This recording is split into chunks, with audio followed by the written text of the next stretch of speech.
আমার শেষ করে দিছে, এরাই আমার ডাকি করে দিছে। আপনার পুরো নামটা যদি একটু বলেন, আপনার পুরো নামটা যদি একটু বলতেন। হালিমুদ্দিন আকন্দ। হালিমুদ্দিন আকন্দ। তো দর্শক বন্ধু, আমি যেটা বলতেছিলাম যে তার সাথে কি ঘটনা ঘটছিল, উনার এই যে পোশাক আশাক দেখে বুঝতেছেন, প্রত্যেকটি মানুষ কিন্তু জীবনে বেঁচে থাকে তার একটা নিজস্ব প্রতিভা।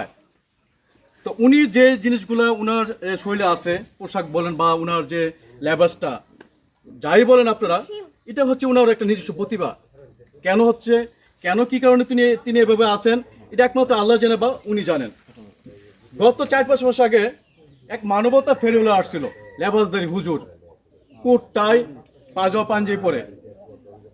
এই লোকটাকে জোর করে, উনার মাথায় বড় চুল ছিল, ঝুটিওয়ালা চুল ছিল, তারা জোর করে উনার অনুমতি ছাড়া, উনার পরিবারের অনুমতি ছাড়া, উনার ছেলে আছে, নাতি আছে বা অন্যান্য আরো আছে, অনেক লোক আছে, উনার ভাই আছে, তাদের অনুমতি ছাড়া তার চুলগুলা কেটে দিয়েছে এবং দাড়ি কেটে দিয়েছে। উনি একজন মুসলমান, উনি কিন্তু চিৎকার করে বলতেছিলেন, আল্লাহ আমাকে বাঁচাও।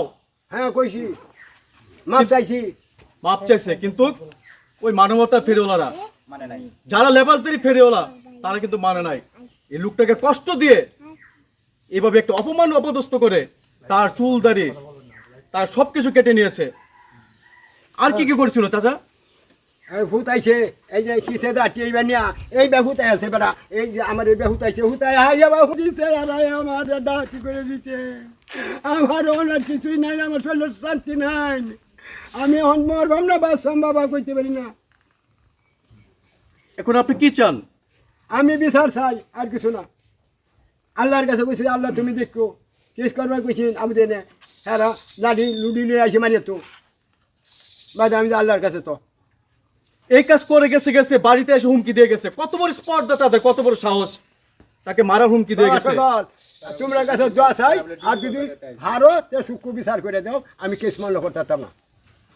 এই লোকটির প্রায় 30-40 বছর ধরে তার চুলের 34 বছর। এই 34 বছর এই মানবতার ফেরিওয়ালারা, যারা তোমরা চুলদারি বাল পরিষ্কার করার জন্য রাস্তা রাস্তা ঘুরে ঘুরে মানুষকে তোমরা খুঁজে গুলো করো, তোমরা কোথায় ছিলে? 34 বছর পরে কেন এসে লোকটার উপর হামলা করলে? তোমাদের লজ্জা হয় না? তোমরা কিসের মানবতা? একটা লোক আল্লাহর কাছে সে ভিক্ষা চাচ্ছে, তোমাদের কাছে মাপ চাইছে, তোমরা সে ক্ষমা করো নাই, জোর করে হাত পা বেঁধে। আমি ক্যামেরার সঙ্গে বলতেছি, মানুষ আমাকে কেউ ভুল বুঝবেন না। আমি যদি তোমাদেরকে পাই, আমার পায়ের স্যান্ডেল দিয়ে আমি তোমাদেরকে পিটাবো। আমি এমডি মাহবুব রহমান, আমার সাথে আমাকে নক করো, আমার সাথে দেখা করো। এটার বিচার যদি বাংলাদেশের প্রশাসন না করে, আমি মাহবুব করব। যারা এই কাজটা করছো, আমার সাথে দেখা করো। তোমাদের কি অবস্থা করি আমি এই আলিমুদ্দিন আকন্দর বাড়িতে এসে উনার সামনে তোমাদেরকে আমি সেই বিচার করব। পায়ে ধরে মাপ চাবো। এই লোকটা তোমাদের বাবার সমান বয়স ছিল। ওই যে দেখেন বাবা, আমি ইটি এনে দিয়েছি পরিষ্কার করবাম, এখন 50,000 টাকা আছে না, যে ওই যে ব্যাগটা, ওই যে কাছে নিচে টাকা শুনিয়ে গেছে, টাকা শুনিয়ে গেছে। হ্যাঁ, এই টাকা নিচে 50,000, এই লাডি দুটি নেই তৈরি বাদে আরেক বেড়া